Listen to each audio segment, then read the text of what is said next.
2020 has established that the single worst film in Australian history is the very excellent Mr. Dundee. I spoke about that film and how sincerely I really fucking hate that movie. I'll also put The Great Gatsby up there if you consider that an Australian film, which I personally do not. But for the longest time, the film which actually held that status in most circles was Houseboat Horror. Ho ho ho ho, delightfully devilish, Seymour.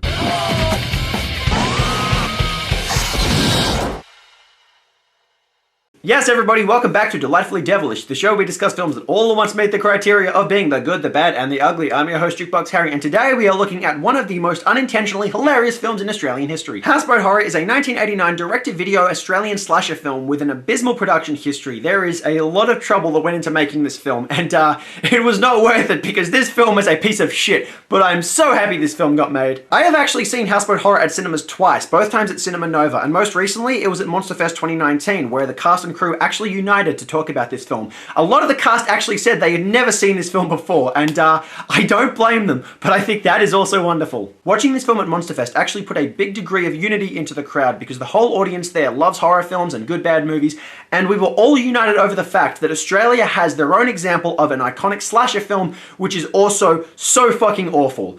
It actually made so many people happy, so this film has really done its job, whether or not it's actually good. Australia actually has a huge history with over-the-top violent action and horror films known as the Ozploitation era, but a lot of those movies never really entered into the mainstream. One big example would be Razorback, which is an absolute classic, even though it's a huge rip-off of Jaws, but the best example is actually Mad Max. That is the most successful Ozploitation film of all time, but Houseboat Horror, that comes from a later period and never achieved the same degree of success. Houseboat Horror opens with an extended collection of shots depicting the Australian countryside and a van casually cruising through it all. Oh, they've really picked some great country to go filming your clip. Yeah. How very on the nose of you to say. And just look at the knitted sweater that this hitchhiker is wearing. The very 1980s knitwear in Houseboat Horror essentially becomes a character in the film itself. Oh, my boyfriend and I go camping. He's been up here all week. So why didn't you actually just go up there with him? It's just my boyfriend doesn't have a car and it's been a week. How the hell did he get up there? Some gloved guy watches as they drop this girl off. She wanders through a very random part of the parklands to find an isolated camp spot with 2 slabs. Gaz? Classic Aussie name. Turns out her boyfriend has been murdered. A series of awkwardly captured shots show her running through the parkland as a mysterious figure pursues her. Sometimes you can even see the camera lens in the corner of the shots. This is one of many things that actually pops up a lot in this film. If you want to make a drinking game out of this movie, drink every time you can see a lens in the shot, and drink every time a terrible knitted sweater is worn by a character. Eventually she does the cliche hiding behind the tree thing and gets murdered.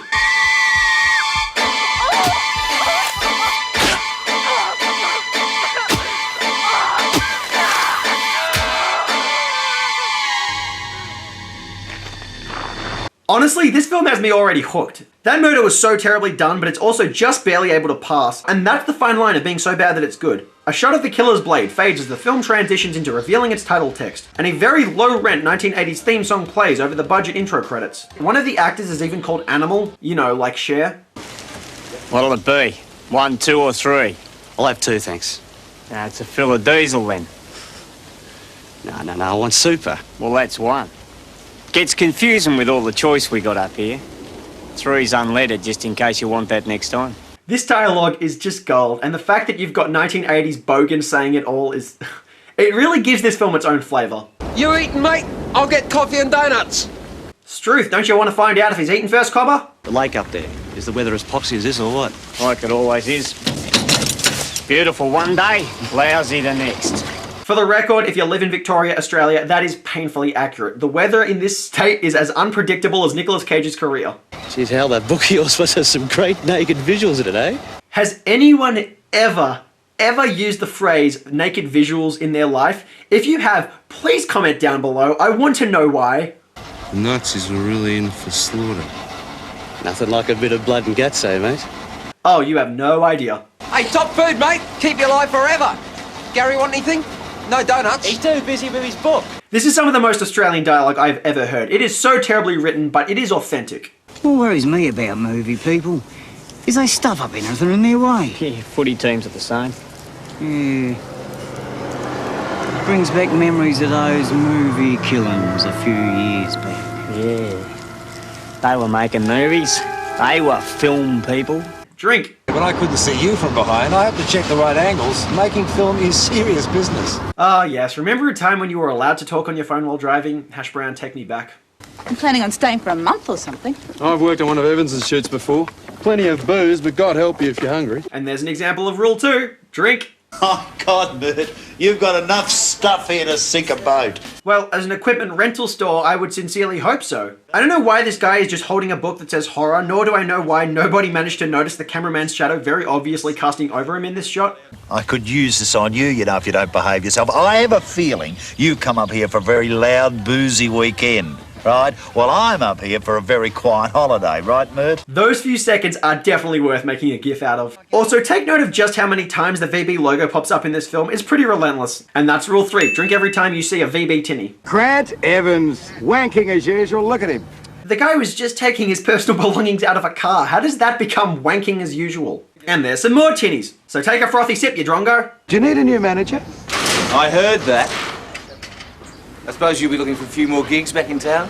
Oh, mate, you know me. Loudmouth at the best of times.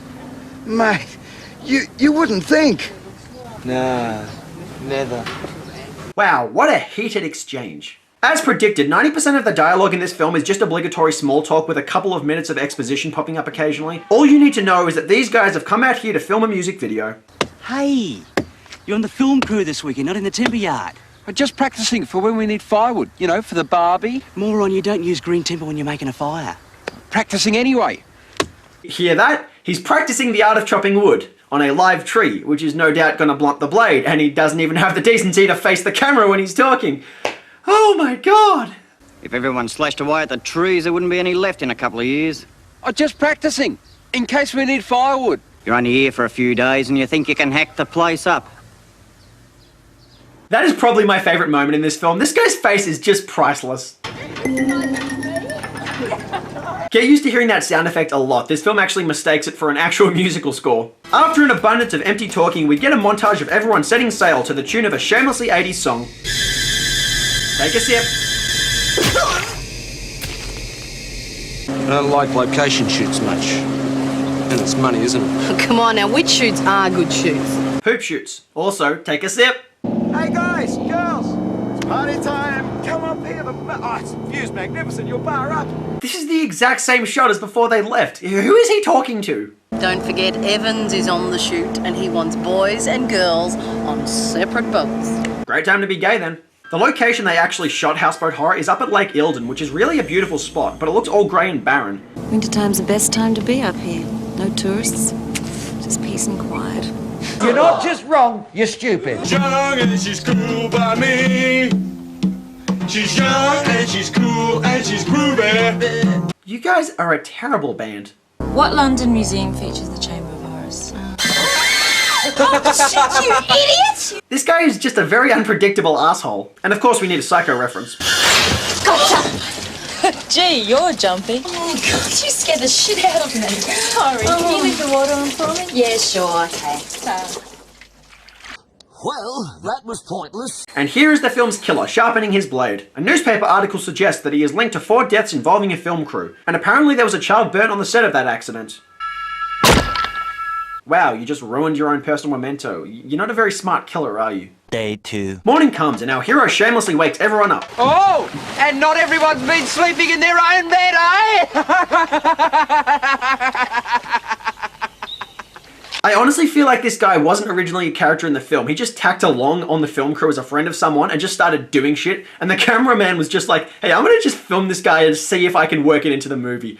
There's also a cabbage sitting on the kitchen bench. Now, for a very specific reason, I want you to remember that for later. Take note of this shot as well. There were over 50 pickup shots done in this movie that were just a guy's footsteps or his hand. Almost none of these shots were actually done on site. The majority of these are actually the film's editor himself, Clayton Jacobson, dressing up in costume, putting the camera down on random Australian parkland grounds, and then filming himself just walking through the territory. This guy did a ridiculous amount of work for this film. He actually spent over 1,500 hours editing this movie and should have been paid approximately 12 grand, which to this day, he is still waiting to get. But at least he has a career now, having become the director of the successful Australian comedy classic Dundee, and you can't deny that that is a great film. Now remember, you're all young and horny, lots of smiles. That perfectly sums up the direction that anyone making a slasher film is probably going to be giving to their actors. Young and groovy, shot 1, take 1,000. What? Did the first 999 takes just not make it into this film? Then we get a montage of what appears to be half the music video and half just random shots from the movie itself. But the music never syncs up with the instruments the actors are playing, and the vocal tracks all layer each other so heavily that it's difficult to understand what's actually being sung. One eternity later. Thanks a lot, guys. That's a wrap. Oh good, that felt like it went on forever.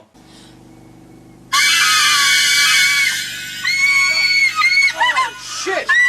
What sort of arsehole would do that? You should know. You spent most of the day bushwalking. I don't even know what they're actually looking at here. It seems like the filmmakers literally just put blood on the wall and then forgot to come up with an idea of where it actually came from. Later that night, while out looking for mushies, one of the drongos gets his throat slit, and the killer tries to go for our hero, but he ducks and runs. He does the same hiding behind the tree thing that the girl from earlier did. I know this is a convention from slasher films, but you're only supposed to put it in there once. The killer finds him and punches him, which somehow gets an object spiked into his face and then impales him.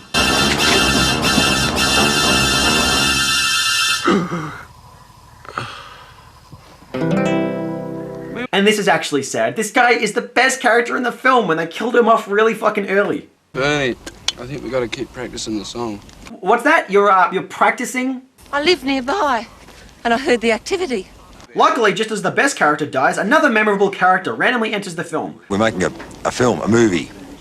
Oh, I used to like movies. I still do. But I actually acted years ago. I gave it away. You see, there was this terrible fire, and some of the cast were killed and badly burnt. I gave it away after that.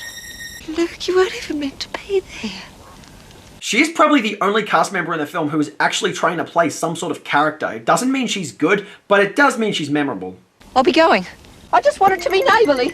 But you just got here. We get another first-person camera take showing the killer staring into the fire, which everyone forgot to put out. Seriously guys, this is how bushfires start. We had a bunch in 2020. Then we get a flashback to a random figure on fire, presumably from the film shoot in the news article. Take note of this scene as well, because this is also going to come back later. Day 3. The next morning, we have a random stranger getting naked without ever even actually going into the water. She isn't actually relevant to the script. She is literally just a stripper from St. Kilda that the film crew hired so they could have someone willing to appear nude in a slasher film. I mean, it's part of the generic contract, so I'm not complaining at all, but it could not have less to do with anything. Harold, it's Grant.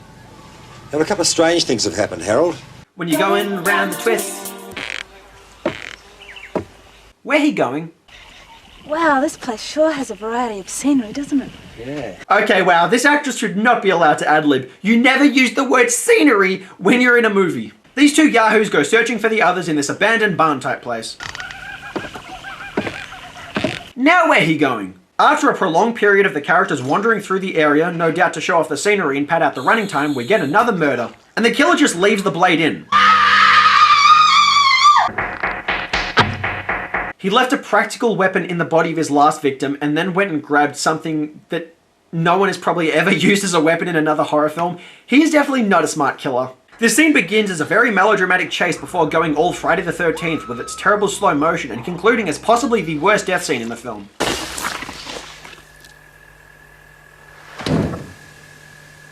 And then the crazy woman pops up again. What have you done? These are just innocent film people.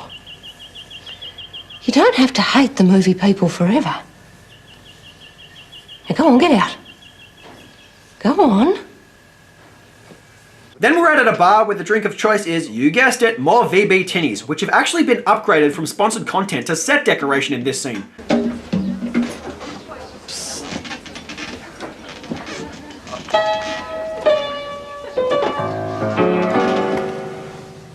I didn't edit that, by the way. That was how the scene actually played out. The guy just started playing piano and then we cut to watching these two fuck. Why were they out at a bar? Drink! And then we get some full-on nudity from one of the film's actual characters. Nice.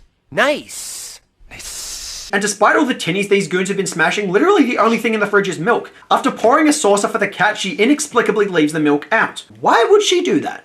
Then she goes and gets in her bed while it's visibly sunny outside, and the killer comes in to reveal that the milk is nearly empty now. I don't get it. You're not meant to leave the milk out, and by doing so, you've actually revealed a major continuity error. Oh, this is such a special movie. The killer grabs a steak knife and gives us probably the most entertaining death scene in the film.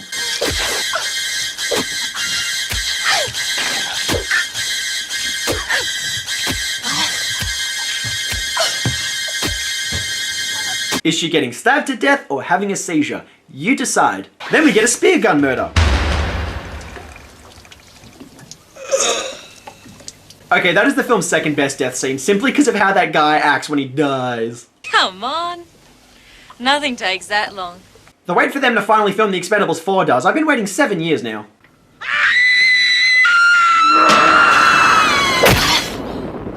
Despite all the screams, nobody seems to hear anything because everyone is off in their own self-indulgent world. There's also a guy jet skiing in the middle of a night as a distraction from the lack of plot in this film, but at least this does lead to another fairly entertaining murder. Finally, people begin to notice what's going on, so they lock the doors but don't have any way to contact the authorities. One of them goes out to untie the boat and then... Finally, we get to see the killer in the flesh with his low-budget burn prosthetics, which actually change design and place between shots. And the VB set decoration then gets upgraded to weapon as this guy attacks the killer with a long neck. Finally, the killer draws his weapon.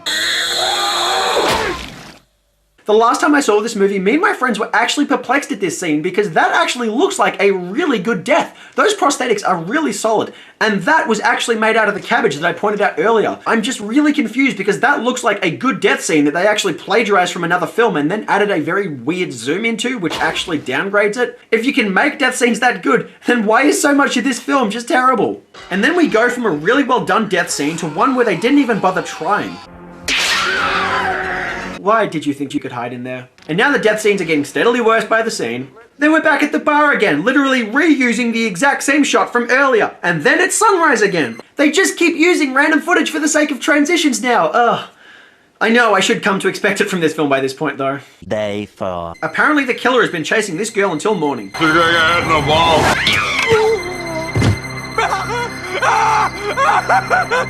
This contest is over. Give that man the $10,000. This isn't America's Funniest Home Videos. It's groin! It works at so many levels! All the characters in this film feel the same, so it's hard to discern who is who, but I recognize the blue shirt on this guy. It turns out he somehow actually survived his attack, which is probably why we never saw the injury he sustained. While trying to start the boat, we see that he's suddenly got facial injuries out of nowhere. They drive out to the middle of the lake as the killer watches them from a distance, unable to do anything. But when they're out in the middle of the lake, he inexplicably rocks up. How he got there is completely beyond me, especially since he's completely dry, so he couldn't have swum out there. Did the filmmakers actually consider this, or did they just think, oh, it's a slasher film, the audience for this film won't be intellectual enough to ask questions? Without so much as a weapon, Blue Shirt goes to take on the killer. The killer knocks him back and then just moves on. Isn't his entire motivation literally just to kill people? Why is this the second time that he's let Blue Shirt live? The survivors douse the guy in petrol and burn him alive, which gives us literally the exact same footage that they used in the flashback earlier. This film took footage from the end of this movie and tried to pass it off as a flashback earlier, and that is a special kind of ridiculous. Also, the film suggests that the killer is meant to be the young boy that survived being burned in that accident, but this is very clearly not footage of a boy being burned alive. The killer inexplicably falls into bloody waters, and Blue Shirt turns to reveal that his face has been burned, only for the girl to wake up in an ambulance later. So how much of this was a dream, and what happened to Blue Shirt guy? Well, the film never explains either of those things. They literally put this scene in here very obviously just so they could plagiarize from Friday the 13th. And the band who survived the ordeal by apparently being at the bar all night randomly rocks up again. In other words, we can go to Topolino's on a Sunday, you know? Hey guys. Shameless plug for Topolino's. Of course, in the credits you'll learn that they provided catering supplies for the film, so there you go. When I was in the films, my little brother was killed. Another accident. A fire. I thought your little brother was meant to be the killer. So... I'm done. I think you'd best come with me and... And of course, we never see any of the characters again after this scene.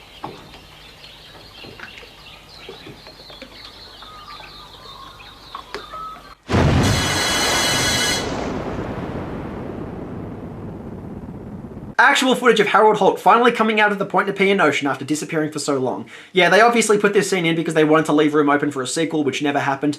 Honestly, I think the time is now more than ever to make a Houseboat Horror 2, in a tongue-in-cheek comedy style of Friday the 13th Part 6, Jason Lives. The end. But you'll want to watch the credits because they actually give the characters all names, most of which they were never referred to by, and the killer is apparently called Acid Head despite never ever being named in the film. Two people get the credit of director, and then Clayton Jacobson gets that credit again a few seconds later, and Hugh Jackman's wife Deborah Lee Furness was the head of casting. Her and Jacobson are the only two people who escaped this movie with careers, so she should feel lucky as hell. And the suppliers of shirts and summerwear are called Le Shirt, because you know that's what they call a shirt in France. I don't think I've ever actually seen a film where the end credits have actually interested me so much. So, is Houseboat Horror a bad film? Yeah. There is no denying that Houseboat Horror is a terrible film, but with its distinctively Australian coat of paint, it is our terrible film, and we need to recognise it as a big part of our Australian cinematic heritage. Also, as an Australian, I am very specific about what I get patriotic about. I will take a knee to the national anthem, but I will proudly tell everyone about Mad Dog Adrian. This film, this is something I am proud of. When I last saw this film at 2019 Monster Fest, it was done with a panel of cast and crew involved on this film,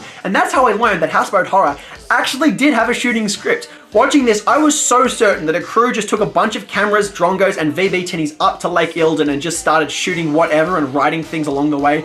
No, they actually fleshed this movie out from the beginning. They just didn't actually flesh it out. This production was literally so misguided that the original director, Ollie Martin, was actually fired on the third day of shooting. He's been described as a used car salesman and a lovable rogue, but never once has he been referred to as an actual film director. He never wrote or directed another film, and since he didn't even direct this one, they actually had to get Kendall Flanagan, a successful TV director who worked on shows like Neighbours and Prisoner, to come in and finish this film. He never directed another film either. The low point of Houseboat Horror is not its abysmal production values or terrible acting. Those are its high points. The cheap death scenes, the awful characters, and the hammy performances are all pretty hilarious. The setting is also interesting enough to differentiate this film from more generic slasher films. Objectively, I consider this a far superior houseboat slasher film to Friday the 13th Part 8 Jason Takes Manhattan, which is another houseboat slasher film that came out the same year. See, that film actually misled audiences into thinking that Jason would go into New York, and it spent the entire film on a fucking houseboat. This film calls itself Houseboat Horror, and it actually delivers on that. I was very often sucked in by the sheer awfulness of the dialogue and the over-the-top charisma of the shitty actors in Houseboat Horror. This is a project made with passion, just not with proper guidance. My issues with this movie revolve around just how often the film gets too aimless. All the characters are predictably one-dimensional, but since most of their dialogue is generic small talk, it contributes nothing to the film and is rarely even good bad enough to just be funny. It's just boring, repetitive, and a very obvious attempt to pad out the running time. If you watch this film surrounded by the right crowd, then it'll be a hilarious experience. You'll be laughing your way from start to finish. But if you watch it alone, then all the shots of people just talking about nothing and randomly walking around locations just trying to fill this movie's running time out, that is going to bore you a lot. Houseboat Horror is both good bad and bad bad. I recommend it, but only if you watch it with the right crowd. If you watch it alone, you'll probably get bored, but if you watch it with the right people, you'll be laughing your ass off. You'll be laughing a lot more than you would be if you were watching the very excellent Mr. Dundee, which is a terrible comedy and, like I said, the worst Australian film of all time. Houseboat Horror gets 5 cabbage heads out of 10. It is a truly abysmal production full of derivative slasher movie tropes, very lowbrow acting, and even worse production values, which is just as often hilarious as it is aimless. And if you watch it with the right crowd, you'll enjoy it, but either way, you need to watch it if you are an Australian cinephile, because it's part of our history. And that does it for today's episode of Delightfully Devilish, you guys. If there are any movies you want to see me discuss on this show, please leave them in the comment section below. If you want to see more episodes of this show, please hit that subscribe button, wherever the hell it is. I really don't know anymore. But otherwise, until next time, I've been your host, Jukebox Harry. Peace.